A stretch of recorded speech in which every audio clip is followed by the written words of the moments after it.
कार्तिक पूर्णिमा बा रास पूर्णिमा उपलक्षे आम राम मंदिर पाखरे अष्टप्रहरी नामयज्ञ होउछि। सेतिमे मु संध्या धूपटी देई भागवती अध्याय पढ़ी तापर आमे बाहरी पड़लु समस्ते नामयज्ञ देखिबाकू। आउ मो राधाराणी एठी ता जेजे सहित सीट्रे आराम से बसिकी चलिला। तापर जे आमे पहुंची जाइथिलु मंदिर प्रांगण रे। आउ सेठी बहुत लोक नामयज्ञ करुथिले आउ दीप मध्य जाळुथिले। जेहेतु संध्या समय दीप जला स्टार्ट हो जाइथिला तो मु जाई मध्य दीपटिए जाळिथिली।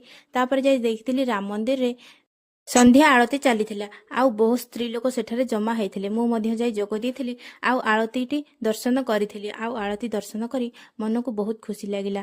तापर आमे चली जाइथिलु यज्ञ स्थान को।